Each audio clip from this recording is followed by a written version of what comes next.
बदला और बदले की भावना एक ऐसा माया जाल जो बाहर से बेहद ही खूबसूरत दिखता है, लेकिन अंदर सिर्फ और सिर्फ अंधेरा होता है। धीरे धीरे नफरत इंसान की सोच को खा जाती है, उसकी आंखों से सच छीन लेती है और दिल में जहर भर देती है।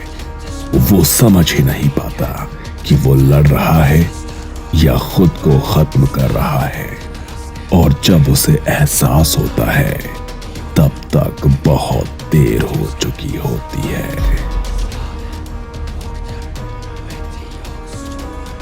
कुसुम शर्मा अपने बेटे आरव के साथ शहर के एक पुराने लेकिन सजे सवरे घर में रहती थी। आरव कॉलेज जाता था, अपनी पढ़ाई और दोस्तों में व्यस्त रहता था। कुसुम ज्यादातर वक्त घर में ही रहती, लेकिन एक बात जो आरव ने सालों से नोटिस की थी, हर रात लगभग एक ही वक्त पर कुसुम चुपचाप घर से निकल जाती थी। न कोई वजह, न कोई जवाब। आरव जानता था कि उसकी माँ रात में घर पर नहीं होती, लेकिन उसने कभी सवाल नहीं किया, क्योंकि माँ की आंखों में वो अजीब सी चमक देख चुका था, जिसके बारे में सवाल पूछना आसान नहीं। एक दोपहर आरव अपने दोस्त नेहा को घर लेकर आया। मैं ये नेहा है, कॉलेज की दोस्त, नोट्स लेने आई है। कुसुम ने पहली बार नेहा को देखा। साधारण सी लड़की, साफ आंखें, भोली मुस्कान। कुसुम मुस्कुराई। आओ बेटा, बैठो। चाय लोगी या कुछ मीठा? नेहा सोफे पर बैठ गई। कुसुम सामने बैठी और बातों बातों में पूछने लगी। तुम्हारा पूरा नाम क्या बताया तुमने? नेहा सिन्हा आंटी। सिन्हा? अच्छा, तुम्हारे पापा क्या करते हैं? पापा विवेक सिन्हा प्राइवेट कंपनी में है। कुसुम की उंगलियों ने कुर्सी को कसकर पकड़ा। आवाज भी नॉर्मल थी, लेकिन अंदर कुछ हिल चुका था। अच्छा, और मूल रूप से कहाँ के हो तुम लोग? गांव से ही आंटी, वही चंद्रपुर। वही गांव। कुसुम का भी वही था। अब शक गहरा हो चुका था। और तुम्हारी मम्मी? रिया सिन्हा, वो भी पापा के साथ उसी कंपनी में काम करती है। एक पल के लिए कुसुम ने आंखें बंद की, सांस गहरी ली और फिर बिना कुछ कहे उठकर किचन की तरफ चली गई। किचन में जाते ही उसके चेहरे पर एक कातिल मुस्कान आ गई। थोड़ी देर बाद वो प्लेट में मिठाई लेकर लौटी। घर की बनाई मिठाई है बेटा, खा कर देखो। नेहा ने मिठाई खाई और मुस्कुराई। उसे क्या पता था, ये सिर्फ मिठाई नहीं थी। कुछ देर बाद आरव नोट्स लेकर आया और नेहा के पास बैठ गया। आरव बेटा, दोस्त बहुत प्यारी है तुम्हारी। आरव ने शर्मा कर नीचे देखा। तुम दोनों बस दोस्त हो या कुछ है तुम दोनों में? नेहा और आरव दोनों शर्मा गए। नेहा नोट्स लेकर उठी। थैंक यू आंटी, फिर मिलेंगे। नेहा दरवाजे की तरफ बढ़ी ही थी। जरूर आना बेटा, अब तो ये घर तुम्हारा अपना ही है। नेहा मुस्कुराकर चली गई। आरव, कहीं तुम्हारा और नेहा का कुछ चक्कर तो नहीं? माँ, ऐसा कुछ नहीं है, वो बस मेरी एक अच्छी दोस्त है। मुझे तो वो बहुत पसंद आई। ऐसी लड़की बहू बने तो घर भर जाए। आरव बिना कुछ बोले शर्मा कर अपने कमरे में चला गया। उसे नहीं पता था, उसकी माँ ने उसी पल एक फैसला कर लिया था। उस दिन के बाद नेहा का आरव के घर आना जाना बढ़ गया। कभी नोट्स के बहाने, कभी प्रोजेक्ट्स के लिए, और कई बार बिना वजह के बस कुसुम से मिलने के लिए। कुसुम हर बार उसे बड़े अपनेपन से मिलती, उसके लिए खुद मिठाइयाँ बनाती और जाते वक्त जरूर कुछ ना कुछ पैक करके देती। अपनी माँ को भी खिलाना बेटा, खास तुम्हारे लिए बनाई है। नेहा हर बार सिर हिलाकर हामी भरती थी। वो मिठाई घर ले जाती और रिया को अपने हाथों से खिलाती। धीरे धीरे आरव और नेहा एक दूसरे के और करीब आने लगे। कॉलेज के बाद लंबी बातें, भविष्य के सपने, और कुछ ही महीनों में वो प्यार में पड़ गए। कॉलेज खत्म होते ही कुछ महीनों बाद एक शाम आरव नेहा को लेकर घर आया। माँ, मैं नेहा से शादी करना चाहता हूँ। कुसुम ने उसकी तरफ देखा, चेहरे पर खुशी दिखाई, लेकिन आंखों में कोई और ही चमक थी। उसी दौरान नेहा ने धीमी आवाज में एक और बात कही। आंटी, मेरी मम्मी की तबीयत ठीक नहीं रहती, खाना पचता नहीं, बहुत कमजोर हो गई है। डॉक्टर भी कुछ साफ नहीं बता पा रहे हैं। ये सुनते ही कुसुम के मन में अजीब सी खुशी दौड़ गई। वो जानती थी कि जो मिठाइयां रिया तक पहुंच रही थी, अब उनका असर दिखने लगा था। इसके बाद सब कुछ धीरे धीरे बदलने लगा। रिया की हालत दिन प्रतिदिन बिगड़ती चली गई। नेहा का ज्यादातर वक्त अब अस्पताल और घर के बीच बीतने लगा। आरव से मिलना कम होने लगा। फोन पर भी बातें छोटी और थकी सी होने लगी। और हर बार जब आरव बेचैन होकर ये बातें कुसुम को बताता, माँ, नेहा की मम्मी बहुत बीमार है। कुसुम के हाव भाव बदल गए। उसकी आंखों में अजीब संतोष छलकता। एक रात कुसुम फिर घर से निकली। इस बार आरव ने उसके कमरे की तलाशी ली। उसे उसके कमरे में कुछ अजीब चीजें मिली। एक पानी का गिलास जिस पर लिखा था नेहा, एक पैकेट में कुछ बाल, एक रुमाल जिस पर लिखा था रिया। सुबह जब कुसुम घर लौटी, माँ, ये सब क्या है? तुम रोज कहाँ जाती हो? कुसुम कुछ पल चुप रही, फिर हंसने लगी। मैं जब भी तुम्हें नेहा की मम्मी के बारे में बताता हूँ, तुम्हें कोई फर्क ही नहीं पड़ता। तुम्हें नेहा पसंद नहीं है क्या? और ये सब चीजें तुमने कमरे में क्यों रखी है? कुसुम मुस्कुराई। ये सब अचानक नहीं हुआ था।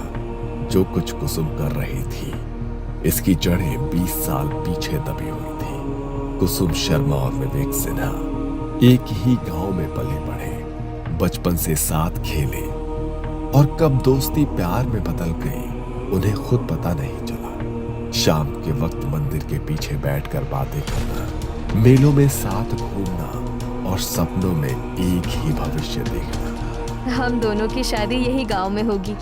सबसे पहले पंडित जी को बुलाएंगे। और मैं शहर में नौकरी करके तुम्हें अपने साथ ले जाऊंगा। उस वक्त विवेक की बातों में भरोसा था और कुसुम के दिल में पूरा जीवन। कॉलेज खत्म हुआ, विवेक शहर चला गया नौकरी के लिए, और वहीं से सब बदलने लगा। पहले रोज फोन आता था, फिर हफ्तों में, फिर महीनों में। विवेक, सब ठीक है ना?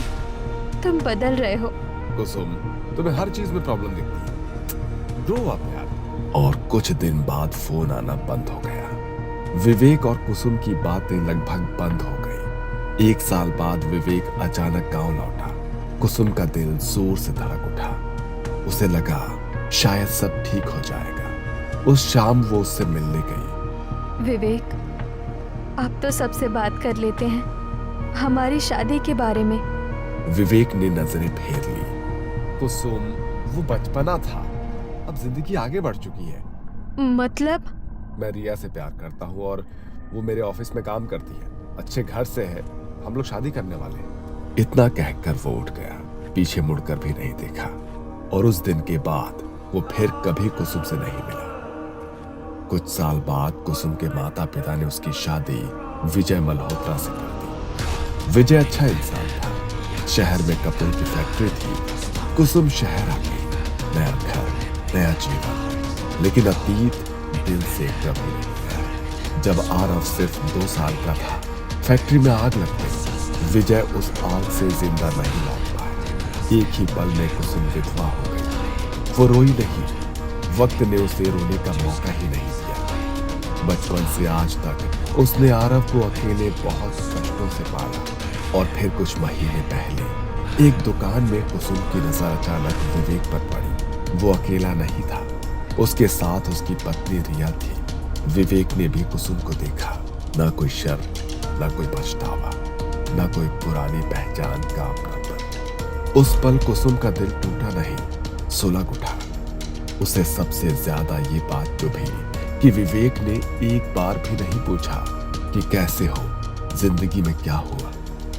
उस दिन कुसुम ने फैसला कर लिया। उसकी हर खुशी मैं छीन लूंगी विवेक, जैसे उसने मेरी छीनी थी।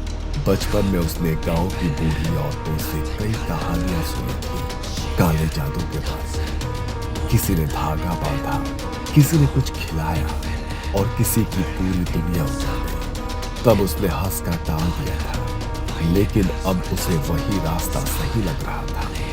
वो छुप छुप कर काले जादू का प्रशिक्षण लेने लगी।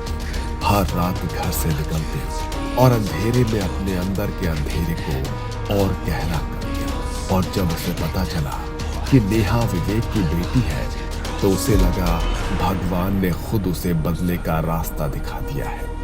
मिठाइयाँ, बाल, नाम लिखा गिलास, रुमाल, ये सब इत्तेफाक नहीं था। ये सब मैंने ही किया है। इतना ही नहीं, मैंने ही नेहा को तुमसे प्यार करने पर मजबूर किया है।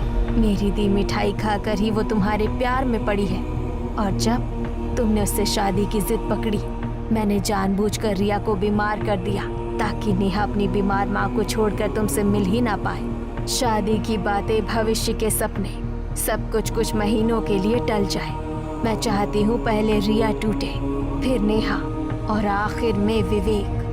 रिया बीमार पड़ चुकी है, दवाई अब बेअसर हो रही है और अब पीछे हटने का कोई रास्ता नहीं है। रिया अब ज्यादा दिन की मेहमान नहीं है। आरव रात भर सो नहीं पाया था। अगली सुबह आरव का फोन बजा। आरव, मेरी मम्मी नहीं रही। आरव के हाथ से फोन छूटते छूटते बजा। उसकी आंखों के सामने अंधेरा छा गया। वो दौड़ता हुआ कुसुम के पास गया। माँ, रिया आंटी मर गई। अब तो बस कर दो। अब तो तुम्हारा बदला पूरा हो गया ना। कुसुम की आंखों में एक अजीब सी ठंडक थी। नहीं आरव, अब नेहा की बारी है। ये सुनते ही आरव फूट फूट कर रो पड़ा। माँ, मैं हाथ जोड़ता हूँ, नेहा को बख्श दो। माँ, नेहा को बख्श दो। मैं किसी से कुछ नहीं कहूंगा। रिया आंटी को मारकर तुमने विवेक को तोड़ दिया है। प्लीज अब रुक जाओ। बस अब रुक जाओ माँ। लेकिन कुसुम के चेहरे पर जरा भी पिघलन नहीं थी। नेहा को भूल जा। मैं उससे अच्छी और सुंदर लड़की तेरे प्यार में फंसा सकती हूँ, अपने वश में करके। नहीं माँ, मैं नेहा से प्यार करता हूँ। प्लीज। उसने जोर से दरवाजा बंद किया और आरव को कमरे में कैद कर दिया।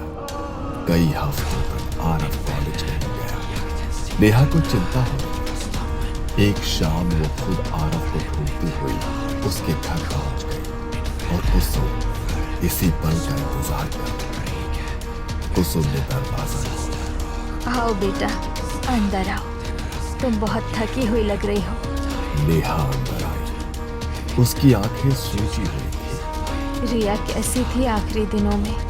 नेहा की आंखों से आंसू बहने लगे। पहले उन्हें उल्टियां होने लगी, फिर कुछ भी खाती तो सब बाहर निकल जाता, कभी कभी खून भी निकलता। कुसुम ध्यान से सुन रही थी।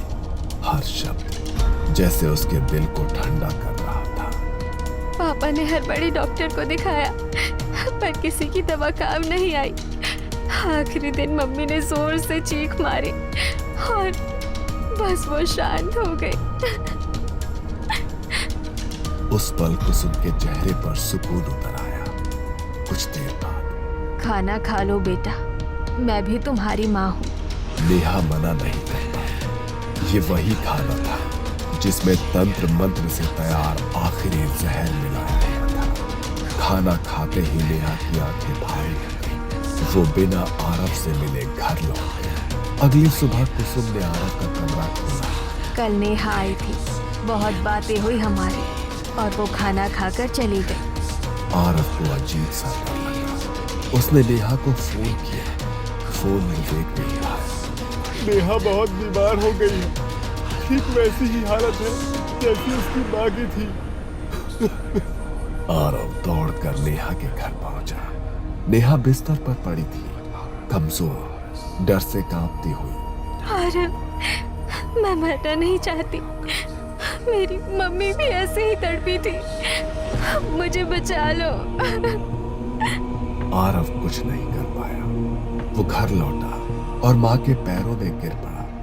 माँ, बस कर, मैं तुमसे भीख मांग रहा हूँ माँ, प्लीज। लेकिन कुसुम नहीं मानी। कुछ ही दिनों में नेहा की भी मौत हो गई। जब ये खबर आई, कुसुम के चेहरे पर एक भयानक मुस्कान थी, लेकिन आरव ये सब सह नहीं पाया। जब कुसुम कमरे में पहुंची, आरव पंखे से लटका था। उस पल उसके हाथ कांप गए। विवेक की जिंदगी तो उसने बर्बाद कर दी थी, लेकिन अब उसकी अपनी दुनिया भी खत्म हो चुकी थी। उसे उस बाबा की याद आई। काला जादू बर्बादी की राह है, ये किसी को नहीं बख्शता। और आज कुसुम के पास कुछ भी नहीं था। अगले कुछ दिनों में उसका दिमागी संतुलन पूरी तरह से टूट गया। वो कभी रसोई में बैठकर मिठाइयां बनाती रहती और कहती, रिया, खा लो। नेहा, ये आखिरी है। तो दोस्तों, वैकेशंस में आप सभी लोग घूमने तो जाते ही होंगे, और जहाँ घूमने जाते हो वहाँ होटल्स में ही रुकते होगे। अब मानिए कि आप जिस होटल में रुके हुए हो, रात के समय आपके साथ कोई पैरानॉर्मल एक्टिविटी हो जाए, तो क्या फिर आप उस होटल में रुकना पसंद करोगे? तो आज की जो कहानी है वो कोटा के एक ऐसे ही आलीशान हेरिटेज होटल की है, जहाँ 150 साल पुरानी आत्मा आज भी उस होटल में घूमती है, जो मेहमानों के कमरे में आकर उनसे ये पूछती है, what are you doing in my room? तो दोस्तों, ये सिर्फ एक कहानी नहीं बल्कि एक असली भूत की घटना है, जो आज भी उस होटल के गलियारों में है। तो इस वीडियो का एंड तक ज़रूर देखना, और वीडियो स्टार्ट होने से पहले इस चैनल को सब्सक्राइब ज़रूर कर दें। तो चलिए वीडियो को स्टार्ट करते हैं।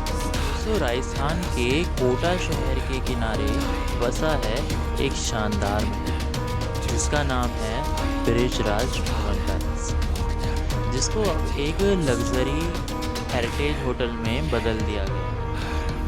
अब आप लोगों ने इस होटल के बारे में बहुत सारी कहानियाँ सुनी होगी, जिनके अकॉर्डिंग 1857 से पहले यहाँ पर ब्रिटिश रेजिडेंसी थी, और यहाँ पर रहते थे मेजर चार्ल्स बर्टन, जो कि ईस्ट इंडिया कंपनी के एक हाई रैंकिंग ऑफिसर थे।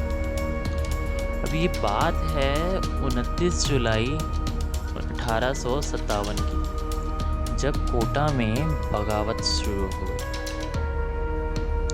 यहाँ 100 से ज़्यादा सिपाही इस महल में घुस आए और मेजर चार्ल्स बर्टन को और उनके दोनों बेटों को इसी महल के ड्राइंग रूम में गोली मारी।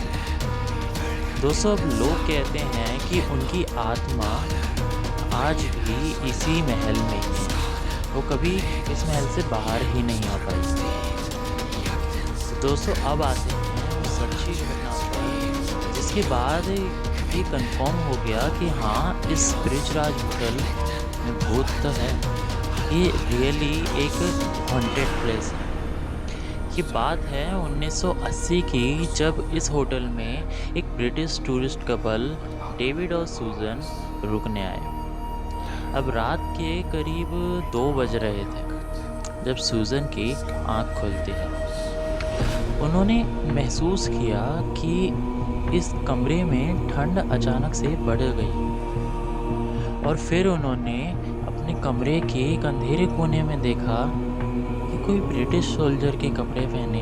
इन दोनों ने किसी तरह वो रात तो काट ली, बट अगली ही सुबह उन दोनों ने इस होटल से चेकआउट कर लिया। अब होटल के लॉग बुक में और उनके सोशल मीडिया अकाउंट्स में उन्होंने ये मेंशन किया that we met the dead man of Brijraj. अब इस घटना से ये तो पता चलता है कि ये पूरा होटल हॉन्टेड है, लेकिन इस होटल के एक कमरा नंबर 103 सबसे ज़्यादा हॉन्टेड माना जाता है, क्योंकि इस कमरे से सबसे ज़्यादा रिपोर्ट्स मिलती हैं, जिसमें रात के समय कुर्सी खिसकने की आवाज़ आती है और गेस्ट को ये लगता है कि कोई उनके गेट पर दस्तक दे रहा है। और होटल के जो पुराना चौकीदार है जिनका नाम राम सिंह है, उनका ये कहना है कि रात को कोई सैनिक अक्सर इस होटल के गलियारों में घूमता है और उसके बूट्स की, यानी जो वो जूते पहनते थे, उसकी आवाज़ आती है। और जब उस आवाज़ के पीछे जाओ तो वहाँ पर कोई भी नहीं होता। अब यहाँ के गेस्ट्स ने ये बताया कि जब वो नींद में सो रहे होते हैं तब कोई उनको झंझोड़ता है और उनको ये कहता है, Leave this place immediately. दोस्तों ब्रिजराज होटल को लेकर कोटा शहर में एक बहुत मजबूत लोक कथा फैली हुई है कि मेजर बर्टन की जो आत्मा है वो आज भी अपने रेसिडेंस की रक्षा करती है। उनकी आत्मा ना तो किसी को मारती है ना ही वो खून मांगती है, लेकिन बस वो नाराज हो जाती है अगर कोई वहाँ का अनुशासन तोड़ता है। लोग कहते हैं कि एक बार की बात है जब दो लड़के शराब पीकर उस होटल की गैलरी में ज़ोर ज़ोर से हंस रहे थे और जब वो दोनों अपने रूम में जाते हैं तब उनके साथ कुछ ऐसा होता है जो वो आज तक समझ ही नहीं पाए। उन दोनों को किसी ने ज़ोरदार थप्पड़ लगाया जिससे उनका पूरा नशा ही उतर गया और फिर उन्होंने देखा कि उनके रूम में एक कोने में कोई बंदा खड़ा हुआ है। ये सब चीज़ें जब उन्होंने यहाँ के स्टाफ को बताई तब उन्होंने सीसीटीवी में चेक किया,